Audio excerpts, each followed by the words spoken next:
Welcome to Toffee TV. It is the starting 11 show. Brighton Hove Albion versus Everton. David Moyes' first away match as coming back as the Toffee's manager. And this will be a very difficult game. We all know that. Brighton have just started picking up wins, back-to-back wins after a lot of draws. But we've done well in the last few years down there at the Amex. So why not? Why not go and get another result? This is my team that faces Brighton. There's not going to be too many shocks, I must admit. In goal, Jordan Pickford. He's England's and Everton's number one.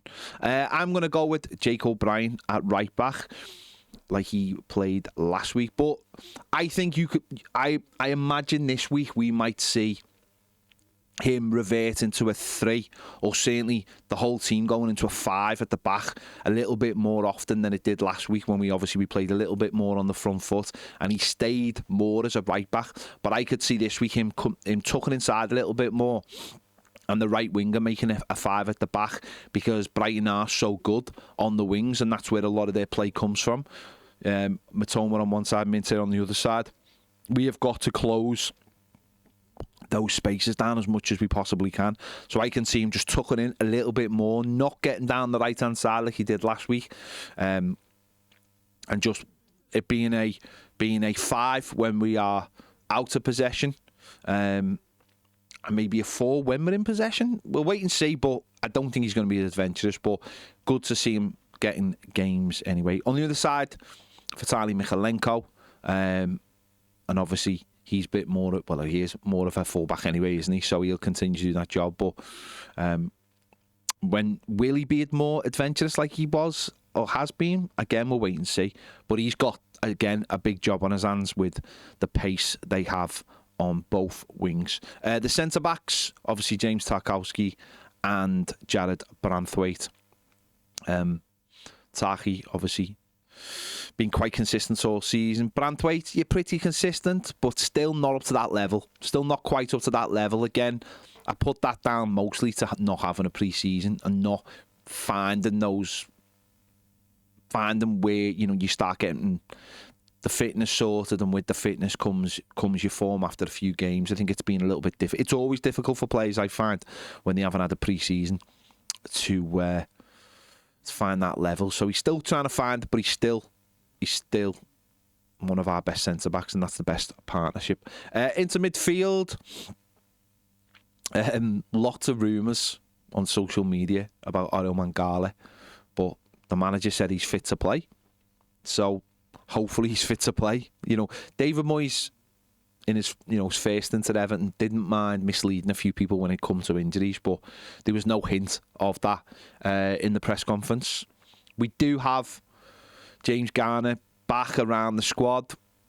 The manager did say he doesn't really have the luxury of him or Tim Irabunum getting under 21s games. As I record this, there is a game for the under 21s on Friday night, but doesn't seem like either of them are going to be involved in that, and the manager has to get them back in around because we just simply don't have the players. So he doesn't have that luxury, but it would be good to have those two, if not just James Garner, on the bench for this game, and then maybe Tim Irabunum joining them for the game next week against Leicester, just to push that squad out. And obviously with the news of Dwight McNeil possibly needing surgery, and we've seen in the last few weeks 2 goalies on the bench, young striker, we need more senior players available to us. So Mangala starts alongside Adesanya Gay, who was absolutely superb against Spurs last week. 2 assists. He doesn't seem to age. So he's been absolutely fantastic, and they've made a good partnership.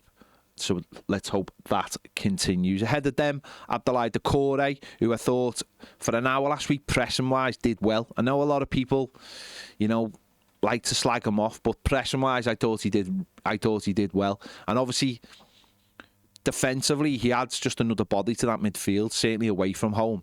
There aren't any other players available to us at the moment. Okay, people talk about Harrison Armstrong, but David Moyes ain't throwing Harrison Armstrong into a game like this, is he? So certainly if he doesn't need to, and he'll try and start to get him off the bench, get more minutes in those legs, a bit more experience. So Abdoulaye Doucouré, as I said, probably a bit more defensive, not pressing as high in this game, being a little bit more defensive in that role.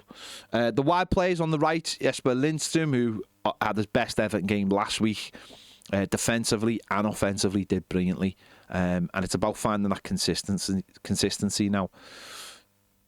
David Moyes was asked about Jack Harrison in the press conference, and he said, a lot of it is about confidence.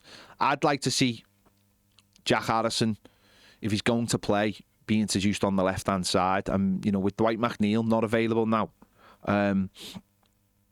we have to start looking at Jack Harrison as a left-sided player rather than, right side. And if that means Lindstrom can start getting a run of games and finding that level consistently, there's no point doing it for one game and then not doing it the next, then maybe doing half in the next. Because Lindstrom, that's what Lindstrom's been like all season. He's had no form whatsoever. We're just off the back of a good game from his best game. So hopefully that continues. I can imagine he's got to do a lot more defensive work in this and go back as a wing back at times and make it a 5 and really try and stop Matoma on that side from playing. So hopefully he has his moments. Set pieces, I think he improved on a lot last week. So hopefully that continues as well. On the other side, obviously, Iliman Ndiaye, who obviously scored a wonder goal last week. And I think at times he will be the player who plays off the striker. And again, with him in away games, it's about picking up the ball, running at the opposition, creating chances, picking up fouls, and just being free to be offensive. But we know he does that defending as well. And up front, Dominic Calvert-Lewin coming off a really good game for Everton last week, scoring a goal. But again, David Moyes mentioned this. He's got to be scoring more goals. He's been getting more chances in the last couple of games. Hopefully that continues in this game, and he has to take the chances. I think David Moyes referred to it as tough love. If you're getting more chances, you've got to put the ball in the back of the net, and that has to be what Dominic Calvert-Lewin does from now on. But also, it is important we get players around them as well and not leave them isolated. And not, his game can't just be defending from the front, essentially. And even when he wins headers, there being no one around him. So I think there will be players close to him. I think Ndiaye will be close to him at times. Doucouré will be close to him.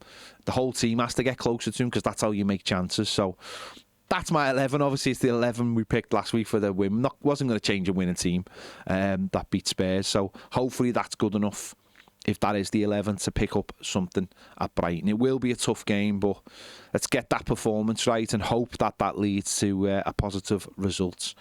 There you go. Make sure you check out the match preview with Baz and myself as well. If you haven't watched that already, give this video a like, subscribe if you haven't already, and if you want more great videos, join us over on Toffee TV Premier. The link is in the description and the QR code's go on screen now. See you later.